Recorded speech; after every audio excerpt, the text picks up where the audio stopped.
I rent out my house through a service that includes insurance when it is in use.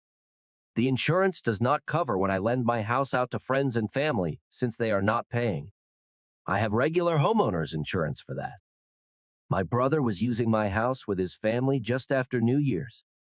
It's a slow time and I wasn't going to lose out on much income. My nephew stayed up late one night and didn't go out for breakfast with his family. So he decided to make himself some food. He started a kitchen fire, and he freaked out and called 911 instead of using the fire extinguisher in the kitchen. He is 14, so I can't blame him too much. The smoke damage will cost about $8,700 to fix. I told my brother he could take his time paying me back. He said he wasn't going to pay for an innocent mistake.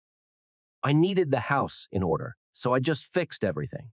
I didn't go through insurance since I do not want my rates going up. I was obviously upset, so I posted about the fire and how pissed I was at my brother. Pretty much all my friends and family took the side of the innocent angel. They said it was unfair for me to expect that much money from him when he could have rented a hotel for 1/4 the price. So I agreed. I said that from now on, my house was off limits unless they rented it out or I was there and they came as my guests. Since I only use the house with my family, that means they can rent it all or use the only empty bedroom. It has a twin bed and a crib. Now the howling started that I'm being unfair to them for something that wasn't their fault. I offered to take up a collection from them to cover the repairs or the increased insurance premiums, and most of them shut up. I directed them all to my brother. He got quite angry at me for blaming him for the situation. I said I wasn't about to send a mob after my nephew. I bought the house after I got a settlement from a worksite accident. I used the income to supplement the difference in what I used to earn at my old job and what I do now. So I guess my question is, am I the asshole for telling everyone who has a problem with me charging rent or stuffing a family into a room meant for 2 small children to talk to my brother about it? Next story. I, 40 male, have a son, 15 male, with my late wife Cassie. Cassie died when our son was 5. She was left a large sum of money before her death because her death would have been preventable, but her medical team was negligent. She used the money to clear any medical debts, pay for her funeral, and the rest went into a savings account for our son. I have saved since, but not as significantly as the money already there from Cassie. I remarried when my son was 11. My current wife, Andy, has a daughter who is now 11. Before we ever got married, we had discussed finances, the kids, and how our blended family would work. We spoke about savings for our kids. My stepdaughter has hardly any because her father cleared it out during his and Andy's marriage and refused to contribute to it again. So she started a new one. Anne was aware my son had a lot of money in his, but she does not have access to his, and I do not have access to my stepdaughters. We felt it was better to keep saving individually for our bio kid, and we agreed not to interfere. But everything else is together, so paying medical stuff, household stuff, extracurricular stuff, etc. is shared. Everything with that was fine until September.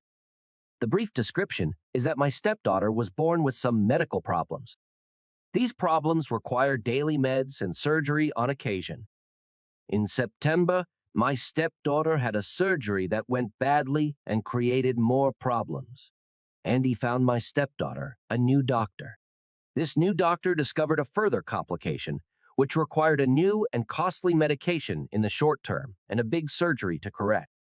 The surgery costs a lot, but we would pay it off eventually. This is when Andy suggested asking my son if we could pay the cost directly from his savings.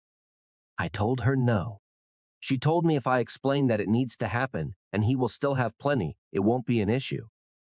I told her it would be, and that money is for my son, not for us, not for anyone but him. Andy went and asked my son anyway, and without letting me know. He told her no, and she raged at me, which is how I found out. I told her she crossed the line. She told me it's easy for me to say when my son isn't the one living with medical problems. I told her that did not give her the right to ask my son, who is still a child, for money. Things got so heated that my son and I moved out because Andy and I did nothing but fight, And she then went on to say some crazy things, like my son hates her daughter and wants her to die. Andy's parents have interjected now and called me out for refusing to alleviate the stress of medical bills for Andy and my stepdaughter by taking money I did have access to. Andy also said I showed how little I care for my stepdaughter. I told her we were still going to pay it, so I don't know what she's talking about. But she and her parents called me an ass. I'm still furious. She went to my son and asked for money after I said no. Am I the asshole, though?